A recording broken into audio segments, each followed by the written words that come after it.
Muni de sa boussole, Réry note les orientations. Aujourd'hui, visite chez une fidèle cliente soucieuse d'optimiser ses affaires pour 2017. C'est quelqu'un que je suis déjà depuis 5 ans. Je suis en train de repositionner les combinaisons par rapport à 2017. Car les étoiles volantes du Feng Shui changent d'année en année. Pour l'année du Coq, l'Ouest aura l'étoile de la colère. Il faut donc protéger cette zone. Il ne faut pas faire face à cette direction.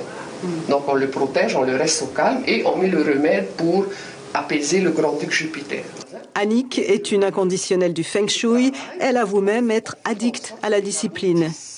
Plus on apprend, plus on a envie d'apprendre. Ouais. Et c'est pour ça que j'appelle ça une drogue.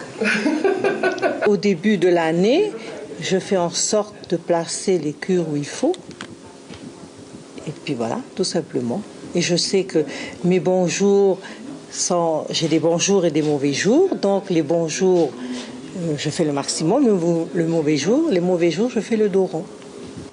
C'est vraiment un art de vivre qui, en tous les cas, moi, m'a permis de me projeter et de fixer des objectifs. Et je sais le timing, c'est vraiment ce que ça nous donne, le timing où il faut agir.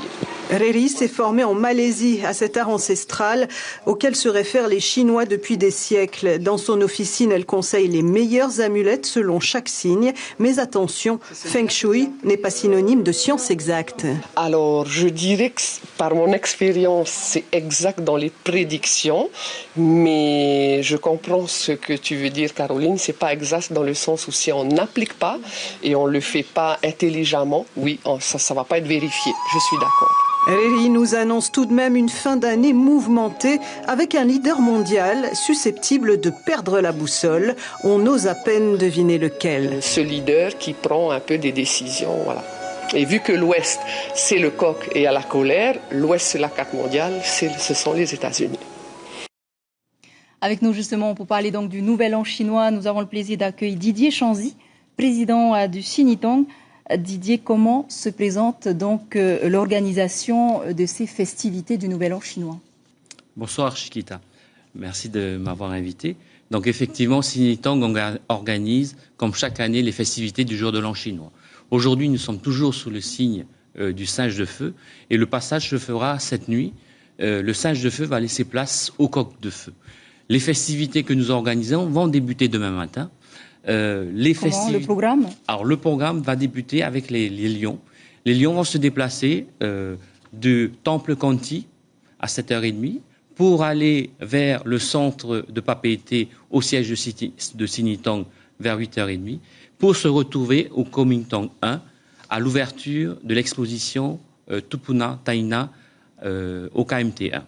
Alors, le coq de feu, ça signifie quoi pour la communauté chinoise? C'est un bon signe? Alors le coq de feu, c'est un animal qui est assez dynamique.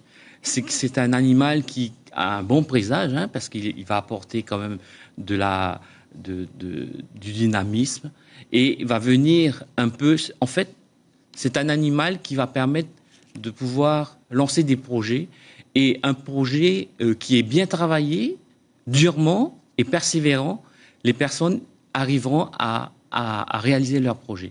Mais les deux conditions, c'est de travailler durement et avec beaucoup de persévérance, ils y arriveront au bout. Alors, les festivités vont durer 3 semaines.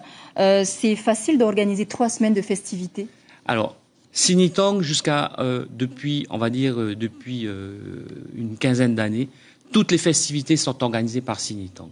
Xinjiang, qu'est-ce que c'est? Xinjiang, c'est 10 associations chinoises, culturelles chinoises, qui, chaque année, est là pour développer la culture chinoise. Et l'enthousiasme est toujours là? Et l'enthousiasme est toujours là parce qu'on a cette volonté de vouloir montrer qu'est-ce que la culture chinoise en Polynésie française.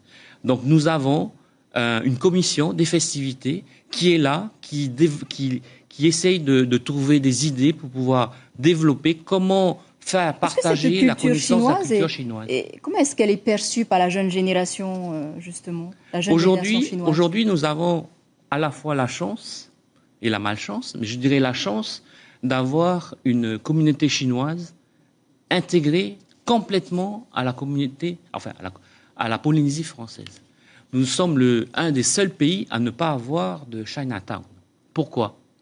parce qu'en fait, les Chinois sont complètement intégrés à la société et n'éprouvent pas le besoin de créer un Chinatown pour se retrouver ensemble.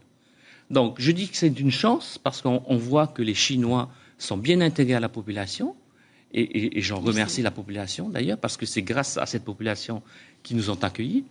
Et la malchance parce que le revers, c'est que en étant bien intégrés, quelquefois, on perd cette culture chinoise auprès des jeunes. Donc, notre volonté, c'est d'essayer de pouvoir donner aux jeunes la possibilité de comprendre d'où ils viennent à travers ce qu'on fait. Merci beaucoup, Didier Chanzy, d'avoir accepté notre invitation. Merci.